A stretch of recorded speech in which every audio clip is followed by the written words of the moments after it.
tada ne razbiju makedonsku falangu. Falanga se pokolebala, Aleksandar Makedonski na svome konju Bukefalu, koji još dok je mali bio, kad su doveli Pelu na poklon njegovom ocu, da mu prodaju, niko nije mogao da ga ukroti. Samo je Aleksandar Makedonski, iskoristivši da se plaši svoje senke, prišao konju, ukrotio ga i dobio ga na poklon. Od tada, a nadalje, Aleksandar i Bukefal kroz sve bitke bili su nerazlučni. To je veliki crni konj sa belom flekom nalik volovskim rogovima i volovskoj glavi na stomaku. U teškoj borbi sa slonovima Bukefal je teško ranjen i poginuo je od Hidarsa. Sam Aleksandar Makedonski je također teško ranjen, ali s 6 metara dugačka koplja uspela su na kraju da zaustave slonove, gatajući u suhle strelama, vodeći po stomacima, sloni su se na kraju ukrenuli i pobjegli. Posle je putu Aleksandra i Bukefala. Kada je zarobio Porusa, pitao ga je kako želite da poslužom slavu. Porus je rekao kraljevski. I tako se Aleksandar i odnosio prema Porusu. Kraljevski. Teo je da ide dalje. Međutim, njegova vojska je otkazala poslušnost. Bez obzira što su osvojili okrupne površine carstva, države i kraljevine, masovno se ginulo u bitkama Aleksandra Makedonskog. Vojnici su želeli da iskoriste ono malo blagostanja što su uspeli da zarade, što su uspeli malo da se obogate i da se živi vrati i da pričaju sve ono što su videli. Teško potrešen Aleksandar Makedonski, kažu da je seo u šatoru i da je nekoliko dana plakao gorko dok nije odlučio da se vrati. Napravio je dinarske potkovice, bacivši ih, nastavio je kamenje i ploče na kojima je pisalo do ovde je došao Aleksandar Makedonski i teška srca krenuo nasad. Dolinom Inda, pa preko iranske pustinje, povukao se, pokušao da stigne u Persepolis. U bitci povlačene su okolje. Prolazeći kroz pustinju, hiljade njegovih vojnika je umrlo od žeđi i gladi. Kad su Aleksandru doneli jedini šlem pun vode da popije, on je pitao je li ima i za moje vojnike, kad su rekli da nema, da je to sve što ima, on je prosao u pesak i nastavio dalje. Uz velike gubitke, Aleksandrova vojska je došla u Persepolis.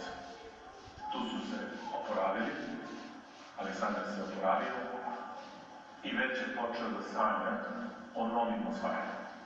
Na njegovom horizontu su se ređali Rim, Evropa, Herkulovi stubovi, mitski prolaz negdje u Evropi, što su suštini Gibraltarski pojas, i izlaz u Atlantski okean.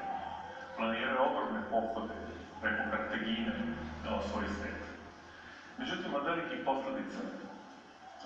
posledica napornih marševa izada i malarija koju je dobio u Indiji i pogodka strelom kroz oklop u pluća, koju rano izada u Indiji još nije uspio do kraja nikada preživi.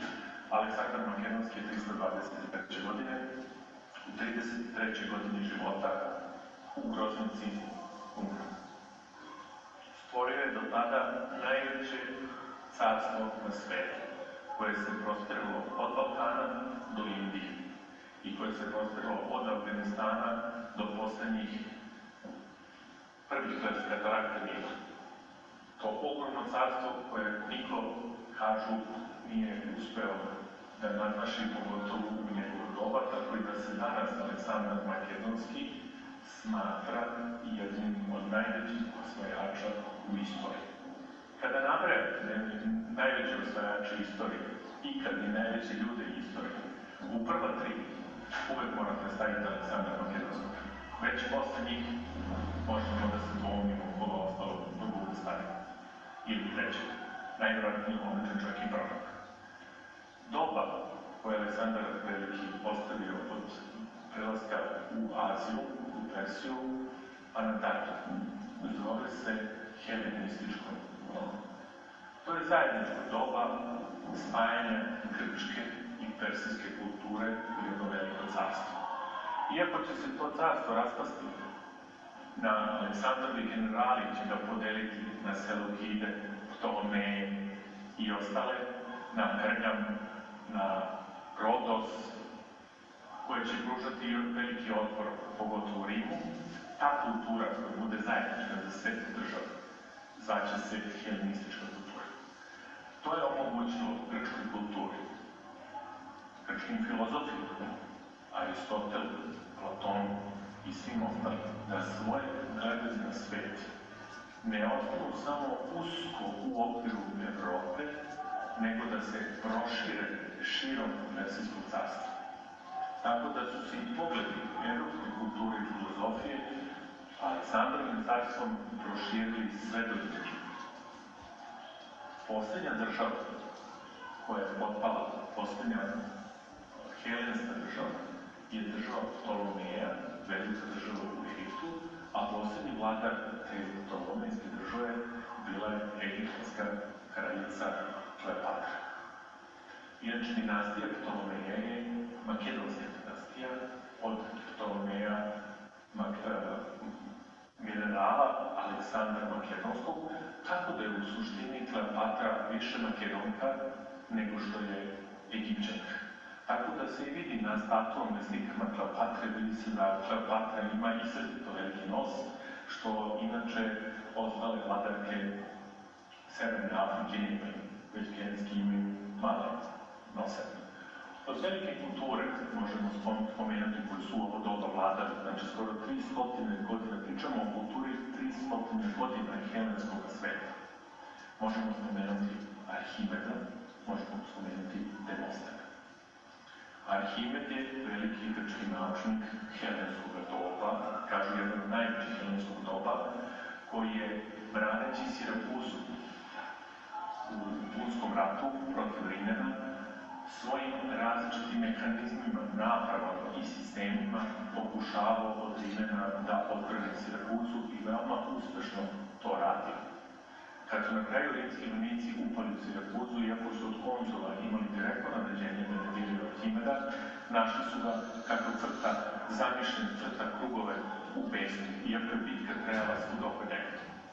Kad su mu prišli, jedan od vojnika je zagazio na njegove krugove, a on se okrenuo i rekao: ne dirajte moj krug. Drznuti i povređeni time, rimski vojnici su ga ubili na mestu. Tako je završio jedan od najvećih mozgova antičkog, uopšte antičkog sveta. Čuvena je takođe njegova kupanje u Hadi, kada je zaključio da je dobio zadatak da izmere kolika je količina i zapredina krune koju nije mogo da izmeri, nego tek kad je ušao u Hadu, skapirao je da onoliko kolika mu je zapredina, toliko će vode istisnuti. To je takođe Arhimed, njegovi Arhimedovi zakoni i tako dalje. Moram još spomenuti do kraja i Demostena. Demosten je veliki govornik. Ulazi u takođe helenistički svet. Poznat je po tome što drža velike govore protiv Aleksandrovog oca Filipa i to se zovu Filipike protiv oca.